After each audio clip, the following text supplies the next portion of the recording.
नमस्कार, आप लोग देख रहे हैं जेके मीडिया। और जम्मू कश्मीर की सियासत की बात करें तो उमर अब्दुल्ला द्वारा ये कह दिया गया है कि जब तक स्टेटहुड वापस नहीं मिलती वो इलेक्शन नहीं लड़ेंगे। हालांकि इस स्टेटमेंट के बाद काफ़ी सारे रिएक्शंस एनसी को सुनने को भी मिले जो शायद एनसी ने एक्सपेक्ट भी नहीं किया था।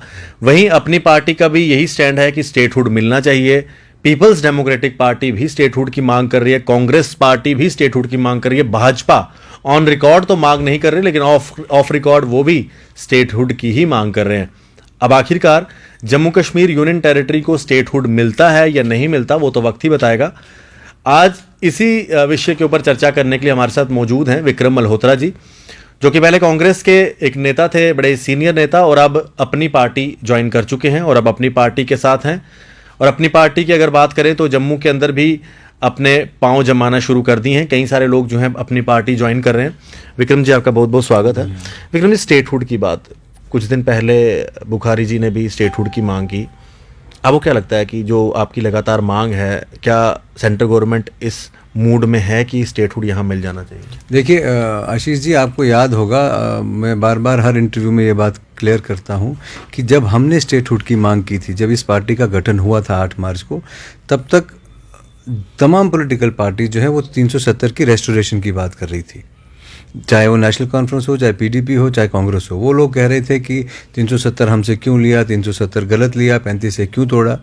और अपनी पार्टी उस वैक्यूम को फिल करने के लिए, उस राजनीतिक वैक्यूम को फिल करने के लिए कुछ लोग आगे आए और जिन्होंने ये कहा कि 370 अब चला गया, 35 से चला गया, वो हिंदुस्तान की पार्लियामेंट ने उसको हटाया। अब हमको आगे बात करनी है। बेशक वो मामला सुप्रीम कोर्ट में आपने लेके गई हैं कुछ पार्टीज और वो उसको वहाँ उन्होंने चैलेंज किया उस फैसले को, पर हमको आगे चलना है। और आगे का रास्ता क्या है, क्योंकि हिंदुस्तान के गृह मंत्री ने हाउस ऑफ में कहा था, पार्लियामेंट में, लोकसभा में कहा कि हम स्टेटहुड बहाल करेंगे।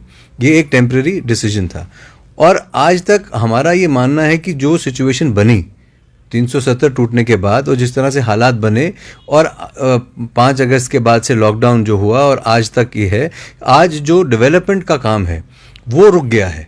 और इतनी बड़ी, जो भारत का 5वां बड़ा राज्य था जम्मू कश्मीर जियोग्राफिकली, उस जियोग्राफिक एंटिटी को आप यूनियन टेरिटरी की तरह नहीं चला सकते। पौंडीचेरी की तरह ये छोटा राज्य नहीं है, ये चंडीगढ़ की तरह छोटा नहीं है, ये बहुत बड़ी स्टेट रही है और अर्स्टवाइल डोगरा स्टेट रही है। अगर भारतीय जनता पार्टी के मंशूर में ये था कि हमने 370 हटाना है, पर ये तो कहीं उनके मंशूर में नहीं था कि हमने जम्मू कश्मीर को यूटी बनाना है। और एक डोगरा जो स्टेट थी, जो डोगरा पहचान थी, हम लोगों की एक पहचान हमसे ले ली गई। हम चाहते हैं कि वो पहचान जो है जम्मू कश्मीर की जो स्टेट है उसको वापस बहाल किया जाए, जो अर्स्टवाइल डोगरा स्टेट है उसको बहाल किया जाए, जम्मू कश्मीर के लोगों को उनकी पहचान वापस मिले। और वो संघर्ष हमने किया और ये बहुत अच्छी बात है कि आज 1 साल बाद इन सबको रियलाइज़ हुआ। चाहे वो गुलाम नबी आज़ाद साहब प्राइम मिनिस्टर से मिलते हैं तो वो कहते हैं कि आप स्टेट रिस्टोर कीजिए, चाहे उमर अब्दुल्ला साहब अब स्टेटमेंट देते हैं कि स्टेट रिस्टोर कीजिए, और चाहे पीडीपी भी अब ये बात कर रही है। पर हम पहले पॉलिटिकल पार्टी थी जिन्होंने ये स्टैंड लिया कि 370 चली गई, 35 से चला गया, वो एक अलग चीज़ है। पर हमारी स्टेट जो है वो बहाल होने के लिए, इस संघर्ष के लिए इस पार्टी का जन्म हुआ। बिल्कुल सर, आपने जो शुरुआत में कहा कि पहले ये सभी पार्टीज कह रहे थे 370 वापस आना चाहिए। आज 370 के ऊपर उमर अब्दुल्ला भी कुछ नहीं कह रहे हैं। ये किस तरह की पॉलिटिक्स है कि पहले कश्मीरियों को सड़कों पर लाने के लिए 370 का बार बार राग लापा गया और आज उस चीज़ के ऊपर कोई जिक्र ही नहीं किया? देखिए, इन्होंने कोशिश पूरी करी, चाहे कांग्रेस है, नेशनल कॉन्फ्रेंस है, पीडीपी है, इन लोगों ने लोगों के सेंटिमेंट्स को भड़काने की कोशिश करी। पर ये इस चीज़ की मुबारकबादी जाती है नेशनल सिक्योरिटी एडवाइज़र को और केंद्रीय सरकार को, जिन्होंने अपने जिस तरह से कश्मीर सिचुएशन को कंट्रोल किया, इतनी प्रोवोकेशन के बाद भी। हुर्रियत की तरफ से प्रोवोकेशन थी, पाकिस्तान की तरफ से प्रोवोकेशन, चाइना की, और फिर इंटरनल ये मेन स्ट्रीम पार्टी जो अपने आप को कहती हैं, इनकी तरफ से भी प्रोवोकेशन थी। पर हालात कंट्रोल किए गए और जब इनको आज लग रहा है कि यही यथार्थ है, यही सत्य है, यही भविष्य है कि 370 कोई भी पॉलिटिकल रेजिम चाहे दिल्ली में आ जाए वो वापस उसको नहीं ला सकती, इन्हीं हालात में चलना है। तो आज अच्छी बात है कि अगर इनको ये समझ में आया है। पर हम लोगों ने ये पहले से कहा था कि हमको आप स्टेटहुड बहाल कीजिए और हमने कोई कंडीशन नहीं रखी थी जिस तरह से ये कंडीशन बना रहे हैं अब। कि हम ये करें, ऐसा नहीं करेंगे तो वैसा होगा। मेरे को लगता है कि जम्मू कश्मीर के लोगों के बारे में भी सोचने का समय आ गया है। राजनीति बहुत हो गई, जम्मू के नाम पे भी राजनीति बहुत हो गई, कश्मीर के नाम पे भी राजनीति बहुत होगी, पर अब समय है कि जम्मू कश्मीर के लोगों के बारे में सोचा जाए। बिल्कुल सर। इसके अलावा अगर बात की जाए जम्मू कश्मीर की, अभी यहाँ पर किसी तरह की कोई सरकार नहीं है। पॉलिटिक्स बड़ी जो है इस टाइम धीमी गति से चल रही है।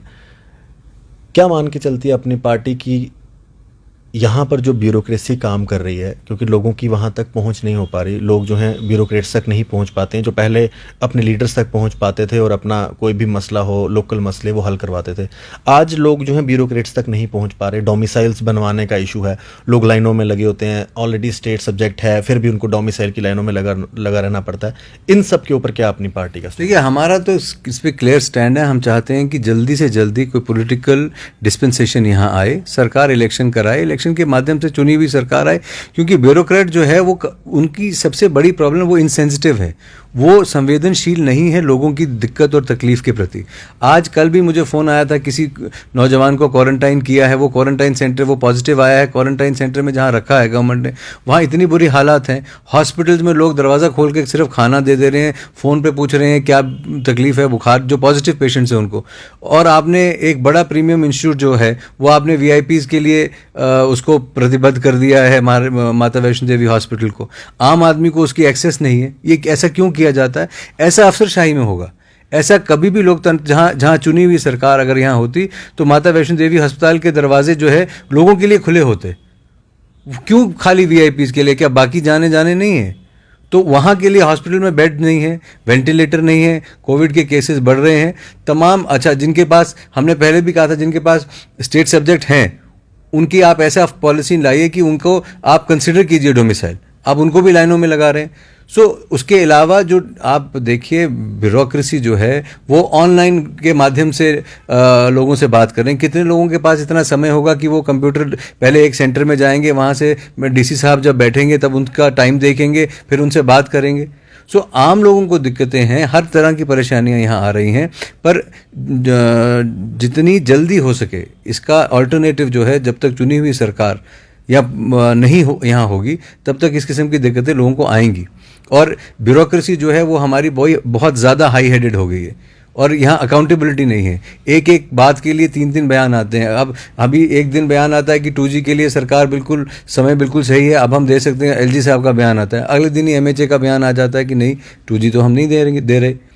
इसी तरह से अजीब तरह की जो कंफ्यूजिंग स्टेटमेंट्स लोगों के सामने आती हैं, तो उससे मुझे लगता है लोगों का कहीं ना कहीं, अगर आपने 370 तोड़ी है, आपने इस स्टेट को एक नया रूप दिया है, यूनियन टेरिटरी बनाया है और आपने कहा कि हम मरहम लगाएंगे, तो लोग इस वक्त पीड़ित हैं, उनको उनके जख्मों पे मरहम की ज़रूरत है। और ये बात मुझे लगता है केंद्र सरकार को जितनी जल्दी समझ आ जाए उतनी ही बेहतर होगा जम्मू कश्मीर के लोगों के लिए। सर, 5 तारीख को राम मंदिर का भी जो है निर्माण शुरू हो जाएगा और काफ़ी तैयारियां भी अयोध्या में शुरू हो चुकी हैं।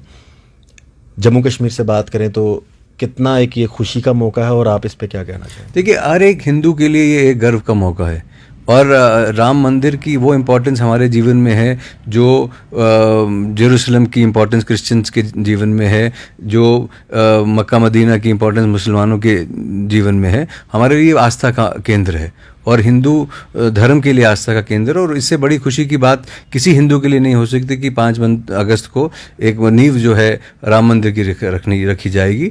और हर आदमी, अगर हालात सामान्य होते, कोरोना का महामारी ना होती, तो आप देखते हज़ारों लाखों लोग अयोध्या पहुंचते। पर अब कोरोना की वजह से लोग नहीं जा पा रहे हैं। अपने घरों में अपनी आस्था का वो जिस तरह से भी पूजा करेंगे, टीवी पे देखेंगे, वो करेंगे। पर ये एक बहुत बड़ी बात है और मुझे लगता है ये बहुत पहले हो जाना चाहिए था। एक ऐसे देश का हम में इसका विवाद जो है वो मुझे लगता है सिर्फ राजनीतिक विवाद ही उस पर बना था। मुझे लगता है आम किसी मुसलमान को कभी कोई दिक्कत नहीं होती कि राम जी का मंदिर अगर अयोध्या में बनता, और वो हिंदुओं के लिए तो एक आस्था का विषय था ही। तो मुझे लगता है ये बहुत पहले हो जाना चाहिए था, पर अब हम सबको मिलके, चाहे हिंदू, मुस्लिम, सिख, ईसाई, सबको इसका स्वागत करना चाहिए। बहुत बहुत शुक्रिया सर बात करने के लिए। विक्रम मल्होत्रा जी हमारे साथ बात कर रहे थे और एक बार फिर से अपनी पार्टी की डिमांड है स्टेटहुड। हालांकि अपनी पार्टी का जब गठन हुआ था, इनका पहले दिन से जो स्टेटमेंट आया था वो स्टेटहुड का था और बाकी पॉलिटिकल पार्टीज तो 370 का राग लाप रही थी। अब 1 साल के बाद ऐसा ज्ञात हो रहा है कि उन पार्टियों को अब ये समझ आ गया है कि 370 तो वापस आने वाला नहीं है, तो इसके लिए कोई राग अलापने की ज़रूरत नहीं है। हाँ, स्टेटहुड वापस आ सकती है। अब इसीलिए उन्होंने एक यू टर्न लिया है और अब वो भी स्टेटहुड की मांग कर रहे हैं। देखते हैं स्टेटहुड जम्मू कश्मीर को कब तक मिलती है। देखते रहें जेके मीडिया। कैमरामैन अशोक चोत्रा जी के साथ जेके मीडिया के लिए जय हिंद।